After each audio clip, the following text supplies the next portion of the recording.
Gear Patrol calls their new dive watch the best sub-$500 dive watch. Full stop.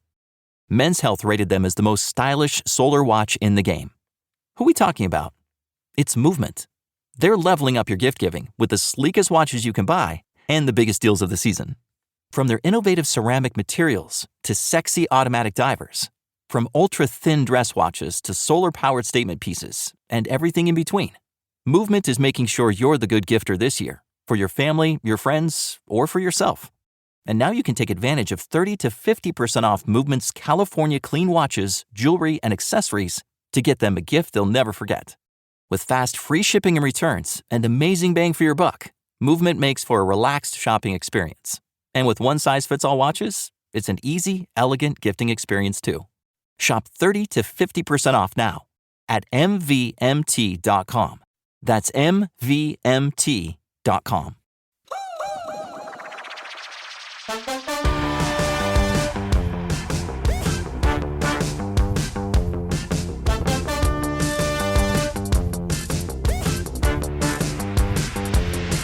Welcome back to the Potted Together podcast. My name is Becca, and I'm joined by our co-hosts, Adam and Nicole, and a very special guest, Gretchen. Everybody say hi. Hey. Yay! Hi. Thank you for having me today. I'm really excited. This is so exciting. Yeah, we're so excited to have you. Our very first guest We had a couple ever. of little technicalities, but I'm here. Yeah. Technology is usually a problem no matter what. So we're just glad that you're here. We did it. Yes. Everybody who knows me knows that I'm not real. If you look at my Instagram, you can see like all the, I don't know if you saw my story yesterday, but I tried to do a tour of our perennial house and somehow my phone changed it to colonial house. And I actually had employees who have been laid off for the winter texting me going, why did they rename the perennial house colonial house? That's so stupid. What's going on? And so I made up this whole big thing that like the vice president of the company wanted to, because we're in Virginia, call it Colonial House. And like I cause this big uproar. I do things like that all the time at work. But yeah, so my lack of technical skills it's something to laugh at. I love your stories. Well, I feel they're like you obviously not edited. I feel like you say a lot that you're not good with technology, but here you are like making reels, you're doing Instagram highlights, like you're so far above and beyond like what I've done on Instagram. So I think you need to give yourself a little credit for that. Well, you're right, Adam, because compared to other people my age, which no one will really ever know my real age, there's one person who does. I'm not going to say who that is, but he knows you, Adam, and he's visited you. Compared to other people my age, most of the people, yes, I'm far ahead. All the ladies in my neighborhood, yeah, they don't even know how to, yeah. So I'm a little hard on myself sometimes, but I wish I could do more. It's okay. It'll come. But thank you. So now I can say that I've done a podcast before, so I can add that to my resume. Yes, you can. Yeah. So you guys have to like, I'm going to tell everybody to start watching because I didn't even know that your podcast existed until you invited me to be your first guest on it, which was really exciting. And then I'm like, oh my gosh, I didn't even realize you had it. Like, I don't know.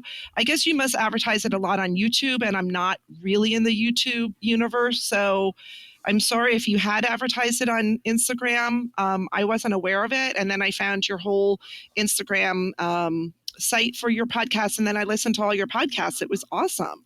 So we'll have to that's like, so sweet. I'll make sure everybody, all my followers, I'll make sure everybody knows about it because it's really fun. Oh, that's so sweet. Thank you. Yeah, we bring it up in YouTube videos from time to time, but we do it on Instagram. But I feel like ever since we created our Potted Together Instagram, we've kind of been just putting stuff on that page and not really a lot on our personal pages. So yeah, you probably wouldn't have seen it unless you saw like when we first started. But so fun that you caught up with all of our episodes. It's fun. Yeah, it's great. And then I was like, oh, I'm at the end of the season. Oh wait, there's another one because this is the beginning of your second season, right? We're like in the middle. In the middle. Okay. So that's right. So I watched that and then I got totally up to date. So it's fun. Okay, so we obviously, like I said, have a guest on today's episode who is Gretchen. And forgive me, I don't know your last name and I don't know if that's public, but obviously we don't have to share. But Gretchen, also known as Greenhouse Girl 94 on Instagram, shares a ton of valuable information about plants, about life sometimes. And it's just really, really great to follow along and see what you're doing. So if you want to introduce yourself and tell us how you got into plants, and yeah, let's start with that. How you got into plants. Okay. Hi, everyone. Thanks so much, you guys, for having me. I'm very excited to be your first guest on your podcast. And well, I never do those introduce me, let me talk a little bit about myself posts on Instagram because I'm a little uncomfortable doing them, but I have before, but everybody I think kind of knows the story. I've always liked houseplants. When I was growing up, recently there's been a big resurgence in people loving houseplants because of COVID. Everyone's stuck at home. Prior to that, houseplants were like huge back in the 70s. Then it kind of lulled for a while. And then like in the early 2000s is when it really took off again. And then COVID gave it a huge push. So I was one of those people that originally got on the bandwagon back in the 70s when I was young. Everyone was making the macrame plant holders and everyone, we didn't have plant stores. You had to go down to the little downtown store that was Woolworths. If any of you know what that is, it's like a little convenient. It's a 5 and 10 store, which they don't even call it that anymore. But they had some plants, and I bought my first plant was a little golden pothos, and that was 99 cents. And I ended up going to a slumber party, and everyone brought their Barbies in their Barbie case, and I brought my little pothos in my Barbie case, and it was the hit of the sleepover. So then everybody started wanting to buy plants, and that's kind of how it started. My mom always had a lot of plants. I didn't really pay much attention to them, but a lot of my friends thought that they were cool. Funny story, she had a jade plant, and I always had long nails, and I would take my fingernails and poke them, and just, I don't know why, I just thought it was cool to punch my fingernails in those succulent leaves. And my mom actually thought her plant had some kind of a problem because she's like, there are these half moon scabs all over my jade leaves. And I was like, oops. So that was, I learned the way that everybody else here is learning. I did really silly things. I look back, she had a golden pothos. It might have been a marble queen. I'm not sure. And one day in the middle of July, I put it out in the backyard at like noon before we went to the pool because I felt sorry for it being in our dim living room. And we came home and oh my God, it had black spots all over it. It died. And my mom was like, why would you do that? And I said, I felt bad for it. So I have learned just like everyone else has, but I've had decades and decades, to make mistakes. So when I see people doing things, when we see people at work bringing things in and saying, oh, I put my peace lily, I opened all my windows before I went to school today, and it's, 17 degrees Fahrenheit outside, and they come home and it's dead. They, people think, well, I thought it would want some fresh air. And I have to think back to, yeah, I did something like that too. So I think sometimes people feel like, like me with technology, that they don't know what they're doing. They'll never get it. But I've had a lot of experience, and it's all hands-on experience. I've not been to school. I was in the investment business for years. And but working at the greenhouse is where I've really learned a lot, and working alongside of people that have been in the business for 30 years, I've really learned a lot. And that's kind of what my background is as far as plants. Yeah, I love that. And I'm gonna disagree with you that we've all learned the same way you have, because I feel like I've learned a lot from you. So like, but yeah, well, yeah, we didn't have social media. We had the World Book Encyclopedia, if your family was lucky enough to have one. And you could look up philodendron, and it would tell you about philodendrons because they were there, but you wouldn't find things like Pink Princess or what to do if you're indoor. There were indoor plant books, 2 of them that I still have, but I didn't have them. I don't know, maybe they were more like in the 80s. But it was fun. Just, one of the things that I got for Christmas one year was this plastic dome, and you were supposed to make a terrarium in it, and it came with all this multicolored sand. So right then, they showed pictures of cacti in them. Well, a closed terrarium with cacti, and then, I made all these patterns in the sand, and I watered the heck out of it, and they turned to mush. And I was like, well, that was a dumb Christmas present. Thanks, Santa. But I didn't have Google, I didn't have Instagram, I didn't have YouTube, so you were kind of forced to just try again. And we had a lot easier, we just had the basic plants, so it wasn't like a big investment. If you killed a 99-cent plant, you just went and babysat for an hour and made 99 cents and bought a new one. 99 cents. Wait, hold on. How much did you say that you paid for your first pothos? I paid 99 cents. And okay, that's what I thought. It was probably a 4-inch, which, now you can get them. It depends. I mean, with COVID, prices are all over the place. It's crazy. I mean, I could talk about plant pricing all day long. We have things on our benches that are a 6-inch golden pothos. We have them $12.99 and we'll have them $24.99 because when we couldn't get them, we had to go somewhere that was really expensive just to have them in house. So, and we don't mark everything up. If things come in at a lower price, we don't mark everything else down. And if things come in higher, we just, that's the way that we price. So that's a little tip. I know we're not talking about tips, but if you go to a large commercial greenhouse, look at the prices. And if you're looking and you see like 15 of something, look at each one, because when you're at our garden center, you can find plants that are the same exact plant from the same exact grower. And every week that we get them, they come in at a different price. So you can find a couple dollars difference at a lot of places. So it's, you want to take the time to pick out the plant that looks great to you, but you also want to look at all of them and see if there's any. It's like looking for that last can of soup that, in the old days before barcodes. That's just, I don't know why I'm talking about that, but that's a little tip.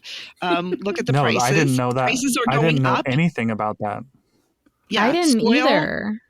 When COVID started, I heard from somebody who was in the business, they're like, Gretchen, get all of the soil, all the amendments, all the fertilizers that you need right now for at least the next 90 days. Because back then they thought it would last 90 days. So I went out and I got the big thing of Pro Mix from our work that they have to load in your car.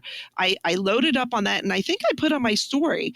And I know people were probably thinking, oh, she's being like one of those people that's like, go get 50 pounds of flour and water in your garage and all that, the doomsayers. But you know what? I'm almost done. I'm done with that soil. But the production, it's absolutely crazy. All these places had to shut down production. There's so much more demand. So we're still seeing shortages of a lot of things. And then a lot of, you probably don't know, all the coca coir in the world comes from one place, which is Sri Lanka. And unfortunately, Sri Lanka had a big problem with COVID and they shut everything down. So you couldn't get coca coir for about 6 to 8 weeks. Amazon didn't have it. So these are all the challenges that we're working with in the greenhouse. I mean, let alone getting good plants, getting all of the things that go with plants. So it's been really, really hard. People come in and they don't understand why, I've always been able to get peat moss from you and you don't have it. And it's the same thing. I mean, Clorox wipes, toilet paper, and plant supplies. It's it's a very different world than it was a year ago. Wow, that's so interesting. I'm so happy we have you on because there's so many things that we don't know because we don't work, in a greenhouse or, with things like that. So that's so interesting that you guys were out of so many things for a while. That's crazy. And that leads to like another thing, when people come in, they say, oh, do you have pink princess or do you have white wizard philodendron? And I'm like, no, unfortunately, those are things that aren't commercially grown. So you'll have to go. And I always tell them, go to Etsy, or go to Facebook. And they'll say, well, could you just order me one? And I'm like, I can't just order you one because as I told you, they're not. So not commercially grown means that there's not a grower that's growing them, in large production, because we have 3 greenhouses. We buy in bulk. So we can't buy from the people that are selling on Etsy. They're growing 2 or 3 or 5 or 10 in their house. That does nothing for us. So most of the places that most people buy plants that are larger plant places, something has to be available. Something has to be commercially grown for them to get it. And so we can't just click on a button and buy it. And that's one of the frustrating things for us. It's that way with all the plant products now too, and all the plants. So believe me, if we could get Pink Princess and if we could get, all these rare plants, we would. But the reason that they're rare or more hard to get is that there aren't growers that are growing them commercially. And the reason that the large growers aren't growing them is, they're still going to be more expensive. And, we're a little microcosm, the whole world isn't like the people on Instagram and YouTube that are trying to get these more rare plants. Our garden center is a full service garden center, and we have to make sure that we have all the different types of ferns and foliage that people want. And then we have a little bit of the more popular stuff, if for lack of other words. So it does get frustrating when people come in and they don't understand why we can't get some of the plants that they're seeing on Instagram or YouTube. I hope I kind of explained that. Oh, you did. Yeah. In another episode that we recently had, we had some questions from Instagram and people asking us stuff, and someone referred to rare plants as commercially rare. And we all thought that was a great way to explain it because, right. A lot of the times rare is just it just depends on, what part of the world you're in, what you're around. And so when people say commercially rare, I think that really envelops what you were just talking about, is that they're not commercially accessible. They're not being grown in mass quantities, that kind of stuff. So I like that. Right. You can even see it in different parts of the country because I'll put, for instance, when Nanook, Tradescantia Nanook first came out, I put it on my story and people all over the country were like, oh my God, it's over a year ago. There's a local grower that grows it. And I had people saying, can you mail it to me? And when they found out that we were doing little 2-inch for $4.99, I mean, I could have bought up the whole thing, but I'm not into shipping plants and all that. Another one is we just got, a really, really old philodendron, the Micans. Micans was around in the 70s. No one cared about it. My buyer, I had to beg and plead for her to get Micans. She's like, no one wants Micans. I'm like, they do now. And we got 30 of them the other day. Yeah, $9.99 for 4-inch, 30. They went in a couple hours. And people all over the country were like, we can't get them. So we get them because there's a local grower here that grows them. But, so it could be commercially rare in your area. There are certain things that people in California can get that you can't get. I got my first, which one was it? My Cebu Blue. I had to have Amanda from Be Nicer Leaf from Florida mailed me one. And she got hers from, I think, Lowe's. So, some people in Florida can get stuff at Lowe's that we up here can't get anywhere. So you're right. It just does happen to do, the luck of the draw where you're based in the country too. Yeah. There were some things that I really did want to talk to you about because we've talked about it before, but we have processes that we've done since we started being plant parents that we have now realized are not effective as we once thought they were. The big one that I'm thinking about from you is, I think I saw on your Instagram, maybe it was probably a few weeks ago, or it could have been longer, but aerating the soil with a chopstick. Ooh. Because, that's what we've always done. Just sometimes it gets too solid. But I'll let you explain more about why you stopped doing that. I didn't realize that you realized that I stopped doing that. Yeah. So basically, I always did that. Your soil, will get compacted. And I would take a chopstick and I would kind of poke at the top of the soil if it gets hard and kind of run it around the rim of the pot. And I'm like, I'm going to aerate. We aerate our lawns. I actually saw other people on Instagram doing it. And as I said, I do not have a horticultural or, degree. It's something I always did. It's something my mother did. It's something I saw other people do. So I started promoting it. And then all of a sudden, I got called out by someone who I don't follow anymore, and he can't follow me because he wasn't so nice about it. He didn't call me out. He messaged me, and he said, this isn't right. And did you learn this from? And then he said another account. And I was like, no, I don't even follow that account. It's a very large account. I didn't follow it at the time. And he just got really mean about it and bullying and saying, well, where did you learn about it? I said, my grandmother, my mother did it. And he said, well, I'm sure that your grandmother and mother were really nice people, but they don't have degrees like I do. And, went on and on and on that I shouldn't be giving advice because I don't have all these degrees. So I was like, okay, thank you very much. But then I started to look into it. And so here's the thing. Based on science, it's not a great thing because you are breaking the particles down in your soil. So when you're taking your chopstick and you're sticking it in there, you're actually breaking the particles down into smaller pieces. And so you think what you're doing is aerating, but over time, if you keep doing that, you're going to break those particles down further and further and further. And imagine that it's getting like nice, larger pieces, larger molecules. They're breaking down. You're eventually going to have kind of sand. There's not going to be a lot of air in there. So it's actually doing the opposite of what you think it's doing. So if you think about it, that you're chopping the soil and it's getting smaller and smaller and smaller particles, those smaller particles are going to compact together. They are going to force the air out, and then they're going to restrict the roots. So that's what aerating in that manner is actually doing. And so through that person, I learned, I wish that person had told me in a little nicer way, but it all worked out fine. You know what I mean? So maybe Yeah. I should actually probably address it and do maybe a reel or a video or something about it. This was a while ago, it was maybe a year and a half ago. And I was like, oh my gosh, but I still see a lot of people are advocating it.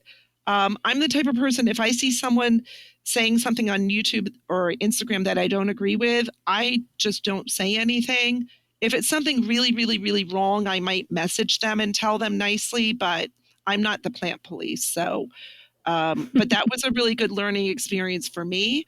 And that's why I don't advocate doing it anymore.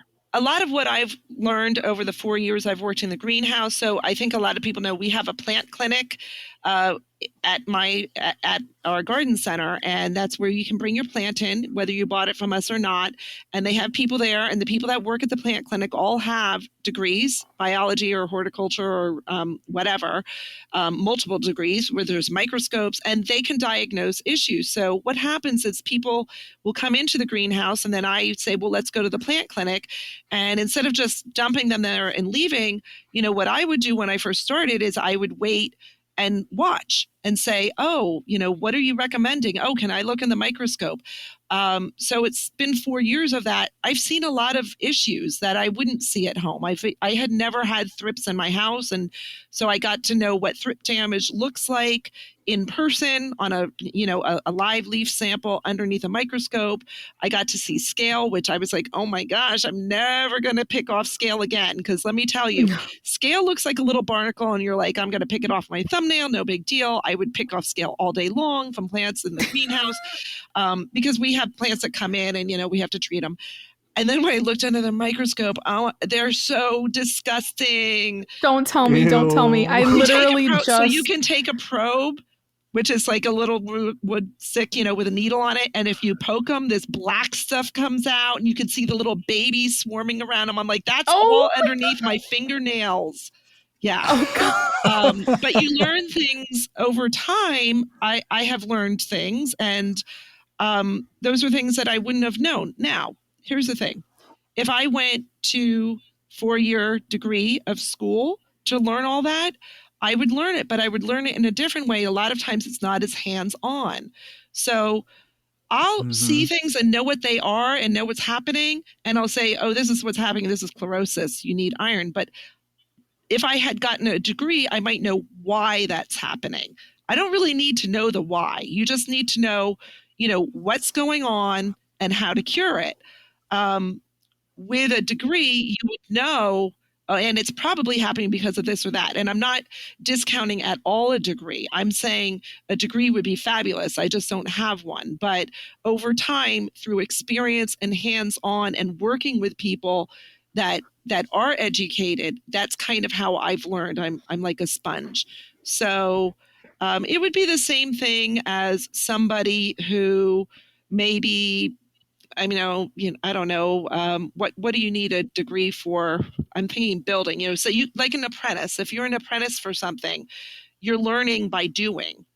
Mm-hmm. So there are a lot of people that are in trades that they just learned by doing, as opposed to, and they might have learned from someone with a degree. So that's kind of how I view myself, and you guys too. Like you said, our plants speak for ourselves. It doesn't mean we don't kill plants, but we've gotten to a level where, we're a lot more comfortable with some of these harder to please plants just because we've had a lot of them.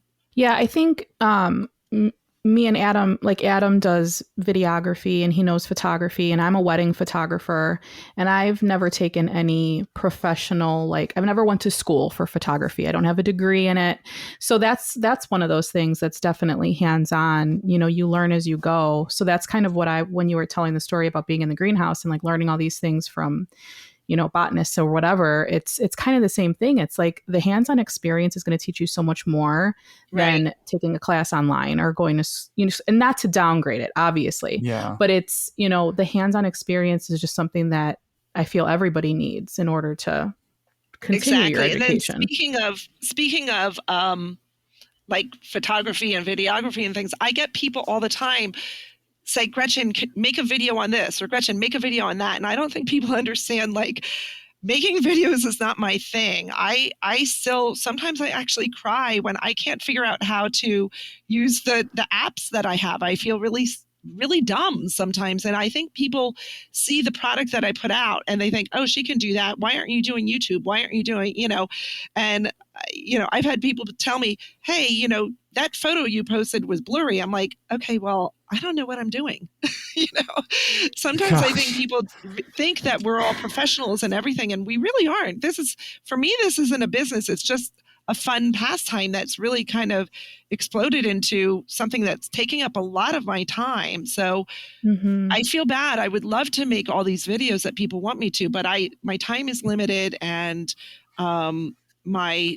sometimes my training is limited. But and as far as getting back to plants, there are a lot of times that I'll tell people, I'm sorry, I don't know what's wrong with your plant. They'll send me a picture and I'll say, I don't know. Sometimes I'll bring pictures into work, but sometimes it's hard to diagnose from a picture also.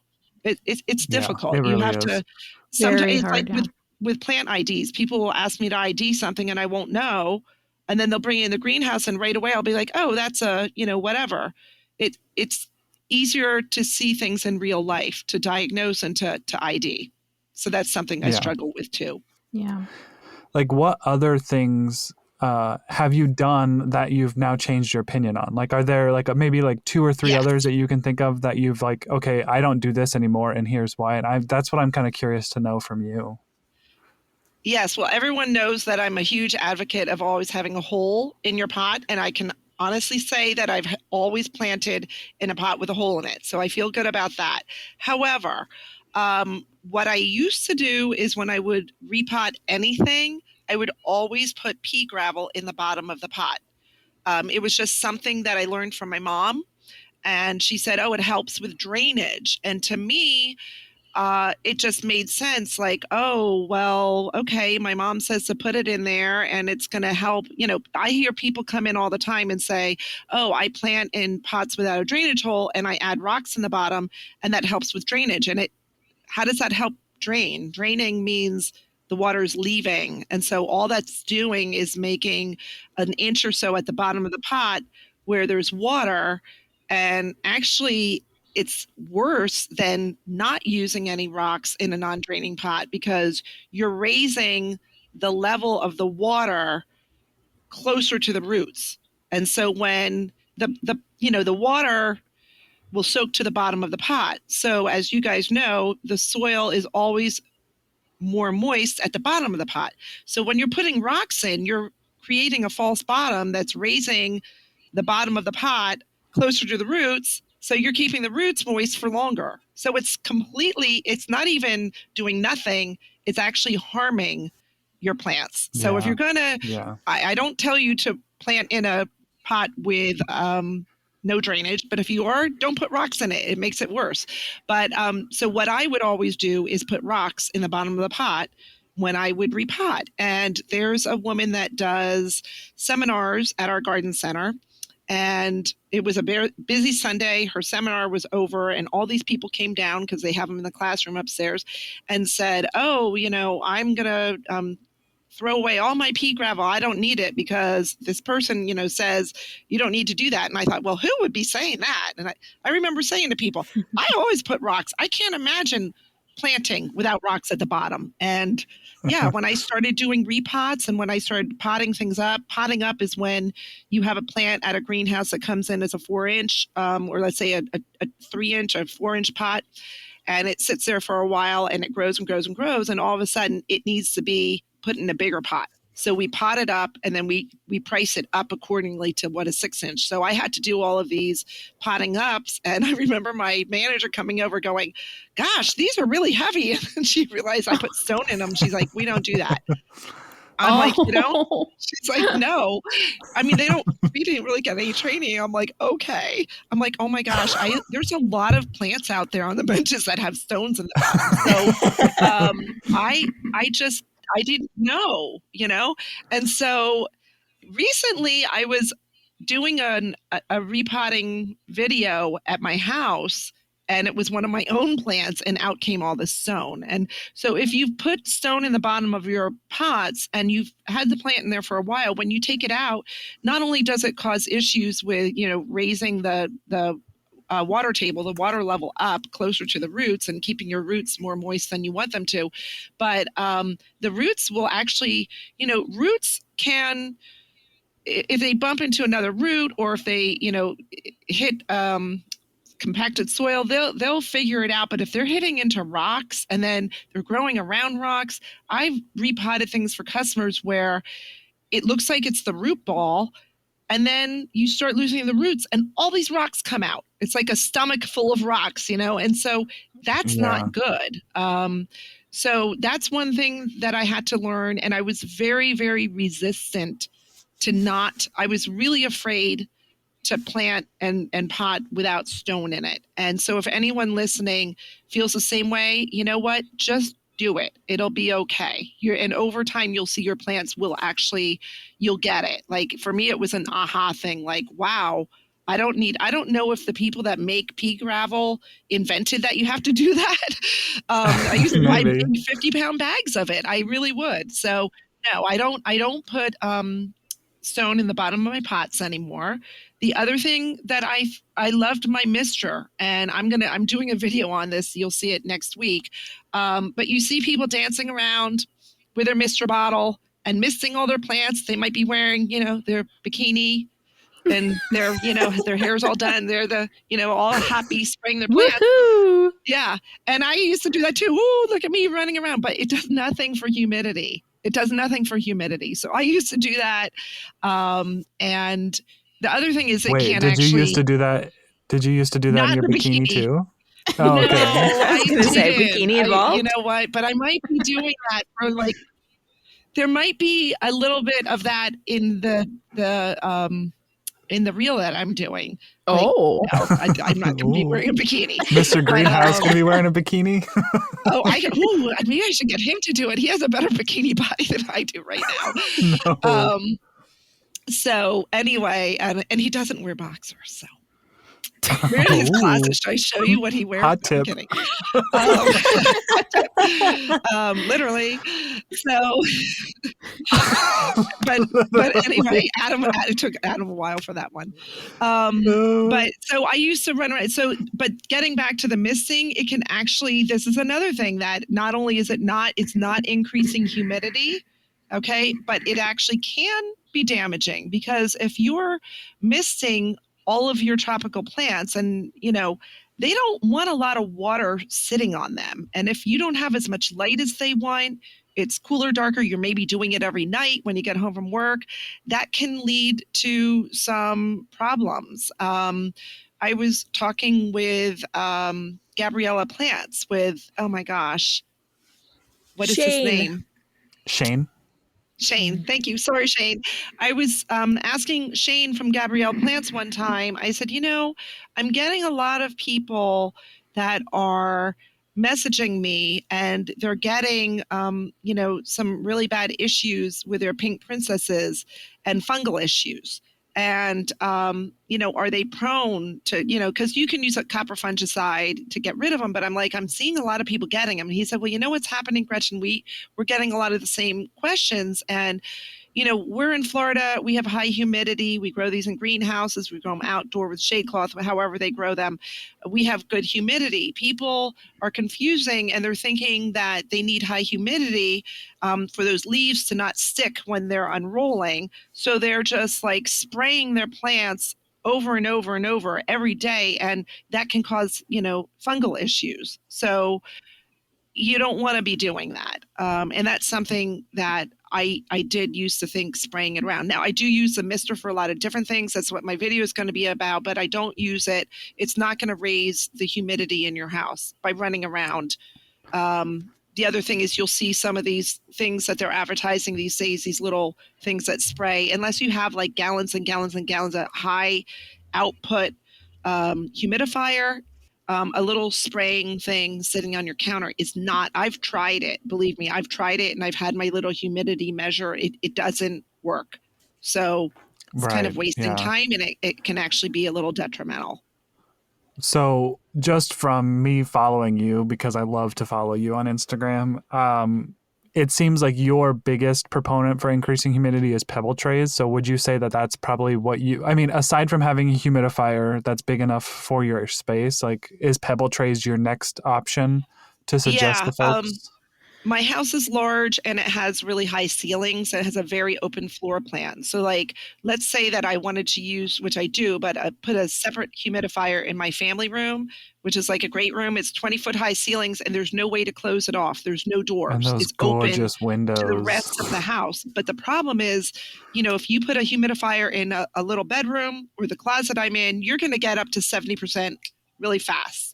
That's another thing. People are getting those cabinets, from IKEA, and people are putting little humidifiers in there and they're coming home to like it being raining in there. So you have to be careful. But in my house, we do have a whole house humidifier.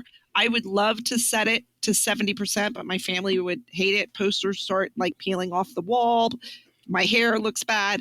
So we set it at, as far as my family knows, it's 45%, but I moved it up to 50. But that still doesn't do it because in different areas of my house, it's usually around most households in the winter will be somewhere 35%, 38, something like that. I can nudge mine with the whole house humidifier to be maybe in the 40s. And then I will put a humidifier in different spaces, like behind my couch, in front of those big windows. In my hall, and I can put them on all the way, and I have the little meters, and I can get it to barely over 50%, which is not what my plants want, but it's not like the danger zone. You know what I mean? And so then what I do is for the ones that are really, really fussy and the ones that I really care about more, my special plants, I do pebble trays, and the pebble trays really work. That was another thing that I learned at work. I learned it at work when I was a customer there. Someone told me that you could do that. And I was like, I'm not going to have like a metal tray with rocks. I live in a house. I don't want it to look bad, but you can make pebble trays that look really pretty. Like I have them sitting on my table and people don't even, I have a really pretty plate and I put glass beads. I'll put little seashells that I cleaned out really well. You can use regular pea gravel. You can use polished stone, and I match them to the pot. I always put like a coaster or something underneath the plate because I'm kind of messy sometimes when I fill them up. The biggest challenge is for me remembering that I need to fill them up because honestly, it's like every 48 hours, the water disappears. And that just shows you that it's working. And I tell people all the time, I used to think that my dog, remember Adam? Adam was my old dog. I Yeah. used to We think love that he was Adam. like licking the water out of the pebble trays because it was disappearing so fast. So people are hesitant to make pebble trays. I think maybe they think they don't look good. I have a couple ones that I bought that are more expensive that are for orchid growers or big plastic with, grates on them. Those are like more industrial, but they hold more water. But yeah, I use those a lot. And they definitely help. Yeah. I'm trying to think of another. Well, one of the tips that I learned at the greenhouse that everybody knows, here's another thing about science. So here we go. When I tell people my emergency rehydration, which is when you have a plant that's, just flopped over and a peace lily or something dramatic, and I say water really, really, really well, and then lay it on its side for a couple of hours, and it miraculously recovers. Well, I learned that from the manager of our greenhouse. She calls it the hospital. So we'll take a plant because it happens when it's hot, and we have lots of customers. We have thousands of plants, and we'll water it really well. We bring it into like our work area, and we lay it down horizontally. And she calls it the hospital. Put that plant in the hospital. And although she'll be talking to you, she'll be like, and I know that means, oh my God, she can spot something like across the room. That plant's going down. And I'm like, oh my God. And I go over, I'm like, yeah, she's right. So you lay it down and then it recovers. And she said, well, the plant doesn't have to fight gravity to pump the water back up to the leaves. Well, here's the thing.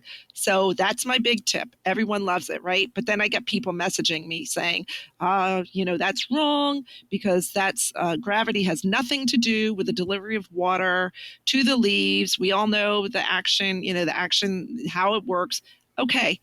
Yes, science says that it shouldn't work. It's capillary action. There's a lot of other things involved, and it has nothing to do with gravity.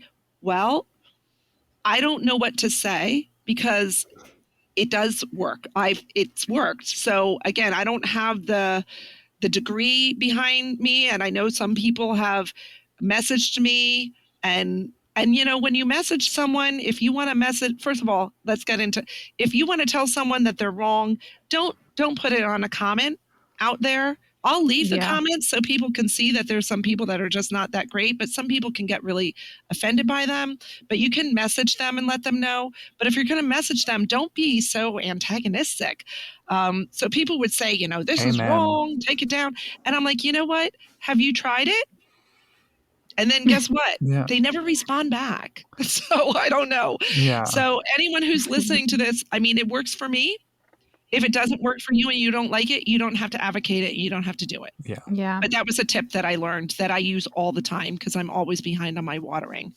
So I was watching one of your most recent reels with the stones on the top of the plant. I think it was a snake plant, Gretchen. Okay. So what I do, and this is my question because I want to know if this is like if I should stop doing this because I tell everybody that I do this and I feel like people are doing it and I'm freaking out.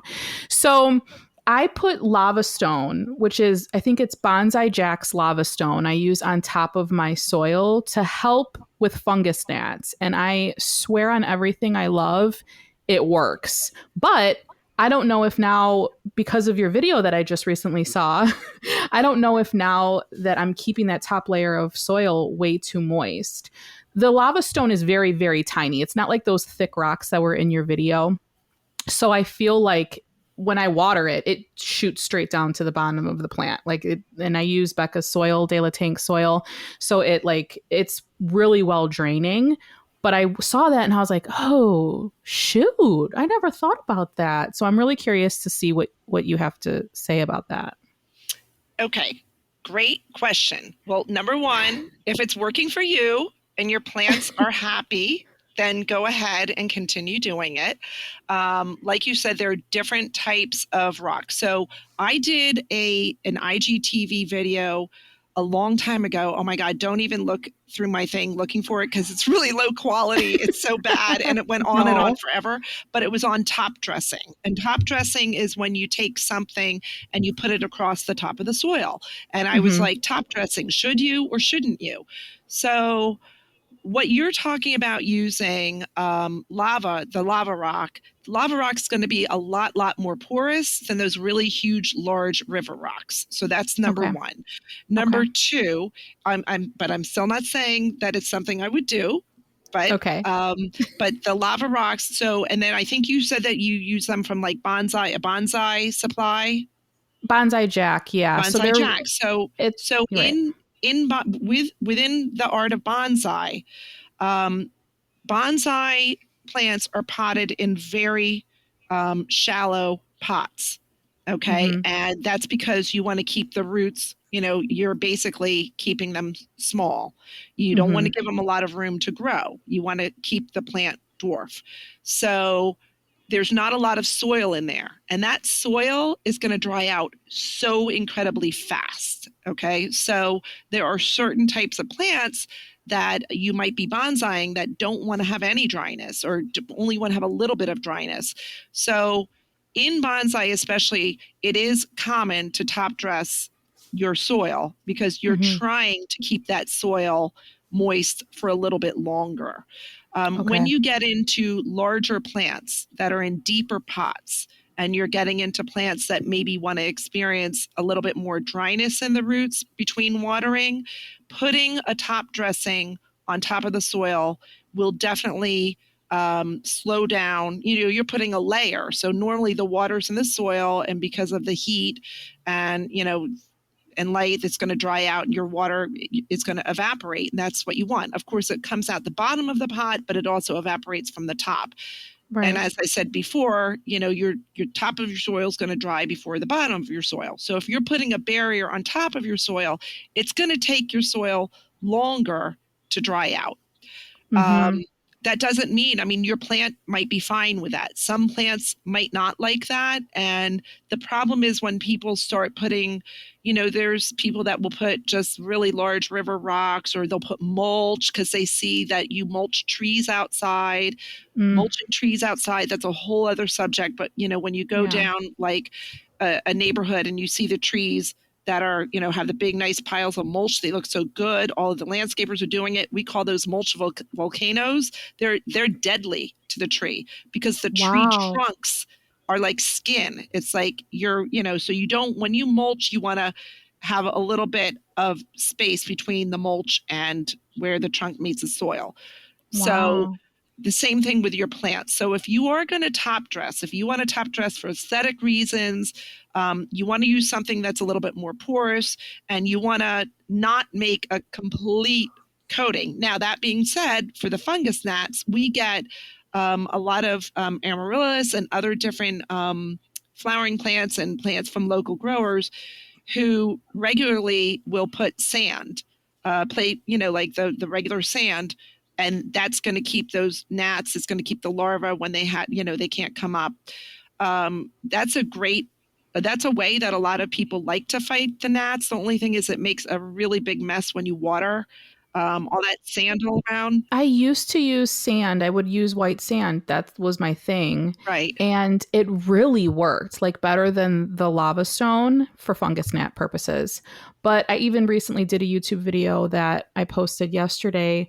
I unpotted a pothos that I had the sand in, and it was just all in the roots. Yeah. Like I feel like as you water, it just kind of drops to the bottom of the pot. So I stopped doing that, and then I started using the lava stone. And it is a very thin layer, but what you're saying makes total sense. It really does. And this is and this customer is actually a follower of mine. And when she came in, I said, you know better than to put stone on top of your plants. Well, she had gotten these from her father, but she said, no, I put the stones on there because she has cats.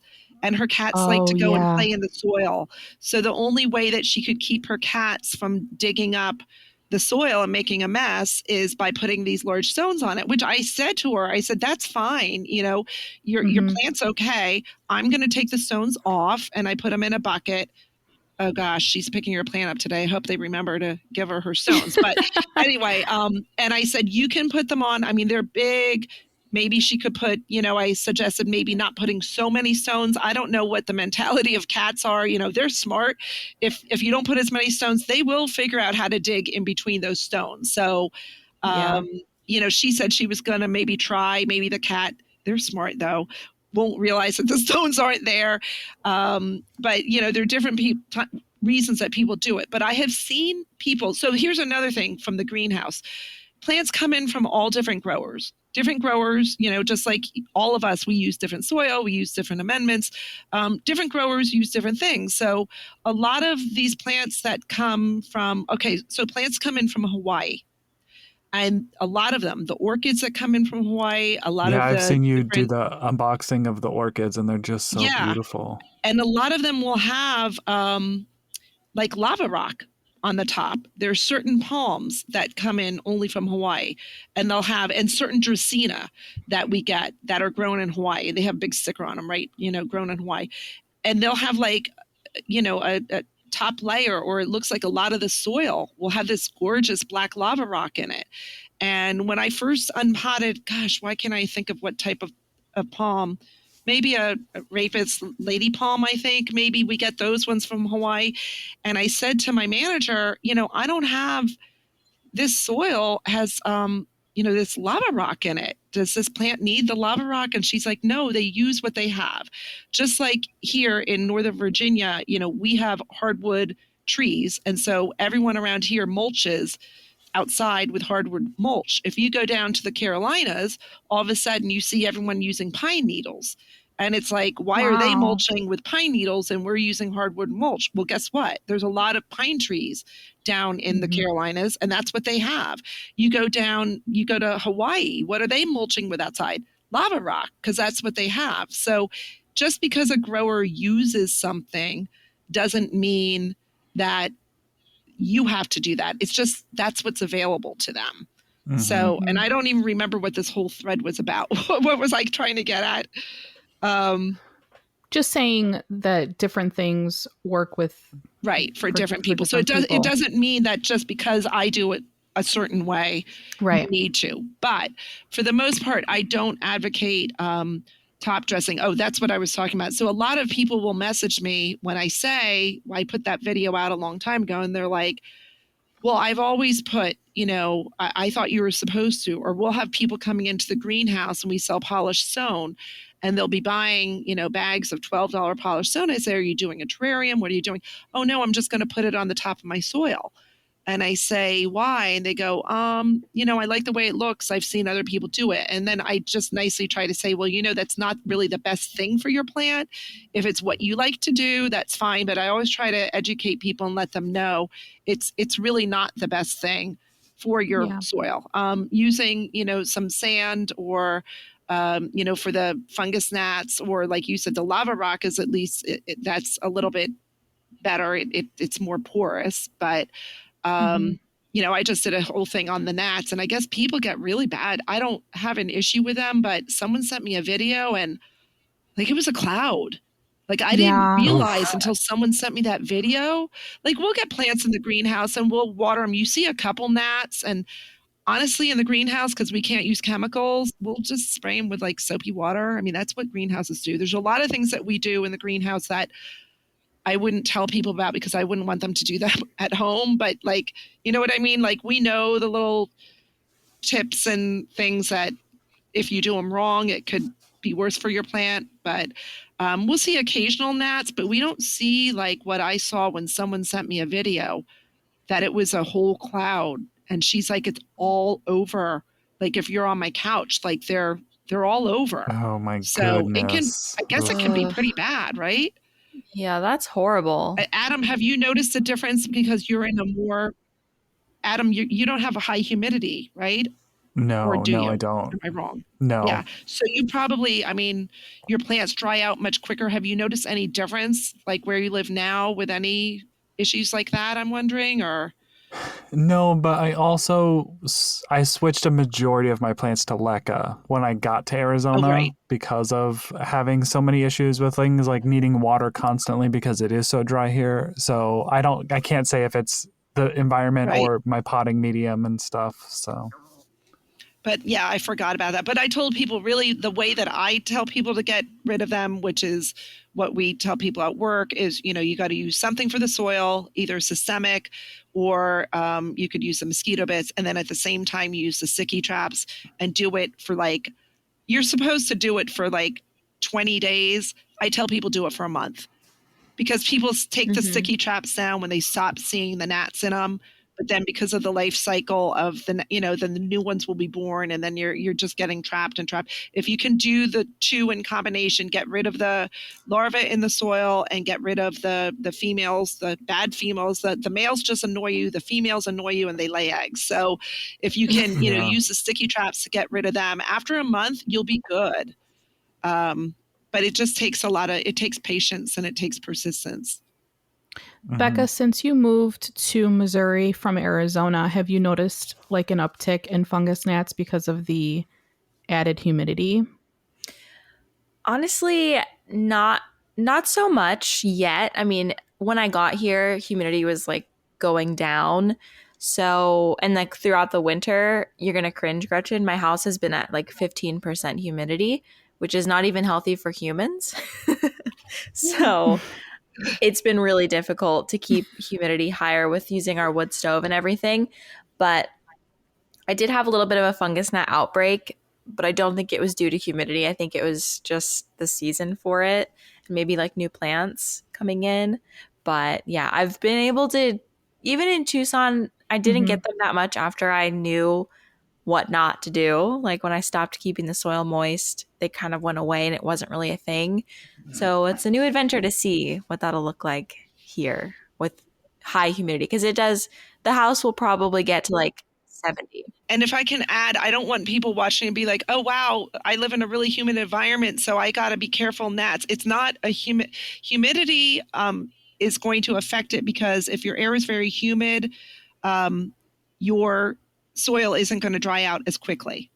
If your air is really dry, your soil is going to start to. So it really has to do with the gnats are there because your soil is staying moist for too long. And that can be due to a number of factors, which usually it's that people are like watering too frequently. It could be that they don't have the plant in enough light.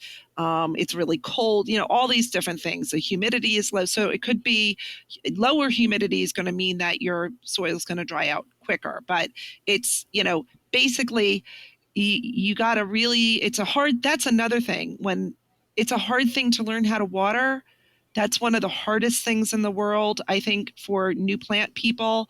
I remember, when I started Tradescantia, I got this gorgeous Tradescantia, and I just was like, why are these stems just all getting mushy all the time? Like, I didn't understand that I couldn't just water it every Friday. This is like when I was in 6th grade, and I finally was like, well, I'm done with that plant. I don't understand what's going on with it, but it's hard to, people freak out. Like if I don't give it water, oh my gosh, but that's how I learned. I had to learn when I started working in the greenhouse, how to water thousands of plants, succulents, ZZs, cacti, that at home, I have to do them with a big hose. And I was scared to death to start soaking plants, which is what you have to do in a greenhouse. But, if you have good soil, you have good drainage, you have the right size pot, you should be able to go ahead and flood your plant with water. It's just how long, having those 3 conditions, and then how long you're going to wait to water again. And I think that's the whole overwatering thing. It's just how frequently you water. Yeah. And this is definitely when we talk about hands-on experience and time to housekeeping, plant keeping, where it's like you just really have to learn your plant and learn how to. I feel like watering is one of those questions that every new plant parent wants like just a straight answer for. Like, when do I water my plant? And it's like there's going to be so many factors that go into that. And that's, I think, like you said, that's probably the hardest thing to learn. We get that all the time with the plants. And, I'll say to people exactly what I said, and you're going to wait and you're going to put your finger in. Depending on the plant, I'll tell them it has to be a whole finger of dryness or a half a finger up to the first knuckle. And I'll say, okay, and I'll say it 3 times. And then I'll say, so you understand that I said 3 times that you're going to check your plant every Saturday. You're not going to water it. You're going to check it every Saturday. They say, right, I get it. And then my finger and all that. And then they're getting ready to leave. They're like, okay, so you think like once a week? And I just go, this is where I love masks because I can just like cringe under my mask. It's just, people listen, but they don't listen. And that's why, until you start killing a lot of plants from root rot, you're not going to figure it out. It's just, that's how we all learn. Yeah. I posted a TikTok about flushing plants, like, because since we're talking about watering, like, do you flush your plants? And I mean, I'm pretty sure you do, but like, why should we do that? Like, we're removing excess minerals. I flush them every watering. Okay, somebody asked me in the video, like, why are you referring to minerals as a bad thing? And I was like, well, and I was like, wait a minute, do I actually know? But like, if there's too much of it, it can hurt your plant, right? Like, so why do you flush? So you're watering, and we all have different water. So some, everyone's municipal water. That's another thing. I only use tap water. So hate me if you want to hate me, but that's what my plants get. I live in a county. I don't have well water. Well water can be good. Well water can be bad. County water can be good. County water can be bad. Where I live, we can water with the county water. Any water is going to have minerals in it. Minerals are good for your plants. Your plants need minerals. I use a fertilizer that has 14 different, nutrients, minerals in it. They need it. But over time, when you're fertilizing, you're adding all of those minerals back into the soil because the soil has a lot of the good potting soils, the synthetic potting soils, all the potting soils will have good nutrients in it. But after like a month or two, like those are, like you said, Becca, those are washed out. So what are we doing? We're adding them back in with fertilizing. Well, if you've ever seen, like people have brought plants into us, that one guy that brought the 10-year-old plant in, the crusts on the side of your pot. So you'll see crusts forming. That crust is mineral deposits from your fertilizer. And so the crust is in there, letting that crust sit there and sit there and sit there, and then you're watering. It's like, it's a concentration. So it's like if all of a sudden you took a whole big concentration of iron and, if you dislodge that when we're doing our aeration, which we don't do anymore, but when I would aerate, I would put the chopstick around and get all that crust and wash that through. You don't want all of those minerals to be stuck in there at the top of the soil. It's just not good. I don't get a lot of that because I literally do kind of flush my plants every single time that I water them. People that just give, a little bit enough here and there, you can tell when we get plants brought in, I can tell right away. I'll say, so you're probably not bringing this to the sink to water fully or flush out very often. They're like, I've never done it. How do you know? And I'm like, I see that crustiness around. And if you get that crust, some of my plants I do, and I'm not talking about the crust from terracotta pots, but like you'll see build up over time. I will take like a cloth and I will just dislodge it, but wipe it off. Don't rinse it back into your soil. So you can decrust the side of your pot, but don't put it back in the soil. You don't want it in there. And I hope that answered your question, but you should flush out because people that are just adding little bits of fertilizer here and there, it's hanging out in there. Then you're adding more and adding more. It's like if every time that you took your multivitamin, a little bit of that stayed in your system, you would have to flush that out. If you keep taking the vitamins, you're going to get an imbalance. You're going to get too much of those nutrients, and then too much of a good thing is a bad thing. Right. That's my layman's kind of term for why you want to flush things out.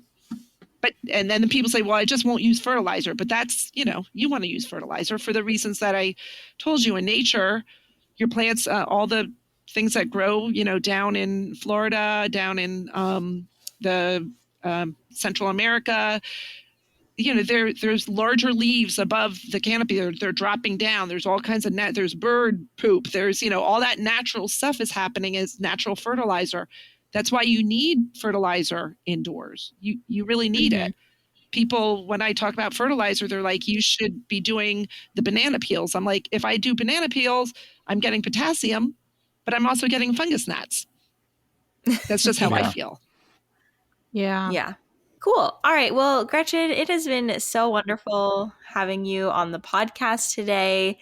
You are so full of so much information, and we just love chatting with you. I feel like we could have talked like for another hour or 3. So we'll definitely have to have you back on the pod very soon. And if anybody wants to find you on social media, if they're not following you already, what should they do? Where can they find you? It's at Greenhouse Girl 94 on Instagram. And there is a YouTube channel coming. I don't know what it's called. I've been having some difficulties there. I may be asking you guys, I don't know. Do you have, anyway, so yes, Greenhouse Girl 94 on Instagram. You can follow me. And thank you so much. I really appreciate you guys giving me the opportunity. I love just talking with you too. It's been really fun. Mm-hmm. Yeah, this was so much fun. This has been a blast, and technology issues aside, like we've worked through it, and I just appreciate you taking the time to like just sit down with us and be our first guest on this podcast, because we've talked about you on the podcast before. All 3 of us highly look up to you, so it's nice to like see your face live and then just have a chat. So I really do appreciate you being here. I'm just wondering, Becca told me I was going to get a free gift if I did this, and that's why I did it. So what am I getting? We'll all send you merch. I'm kidding. We'll make I have arrangements. some Thank you so river. much. I have some river stones for you that I'll some send over. stone and some for the bottom of my pots. But no, I really do. I really appreciate you guys. I love, that I feel like I know you. Even though we've never met, but I really appreciate this opportunity. And yeah, I'd love to come back anytime, because I'm sure I could talk for another couple of hours about plants. We would love that. Perfect. Awesome. Well, if you're not already, you can head over to Instagram and follow Potted Together on Instagram, and we will have a post today, so you can go ahead and leave any comments or fun remarks, your favorite part of the episode, over on that post on our Instagram. We are also on YouTube, where we post our collabs, and you can follow all 4 of us individually. So thank you very much to everyone for listening and joining us today, and we will see you next time. Bye. Thanks, guys. Bye.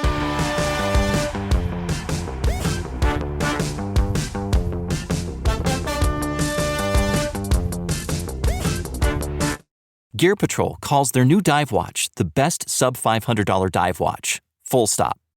Men's Health rated them as the most stylish solar watch in the game. Who are we talking about? It's Movement. They're leveling up your gift giving with the sleekest watches you can buy and the biggest deals of the season. From their innovative ceramic materials to sexy automatic divers, from ultra-thin dress watches to solar-powered statement pieces, and everything in between, Movement is making sure you're the good gifter this year, for your family, your friends, or for yourself. And now you can take advantage of 30 to 50% off Movement's California clean watches, jewelry, and accessories to get them a gift they'll never forget. With fast, free shipping and returns and amazing bang for your buck, Movement makes for a relaxed shopping experience. And with one-size-fits-all watches, it's an easy, elegant gifting experience too. Shop 30 to 50% off now at mvmt.com. That's mvmt.com.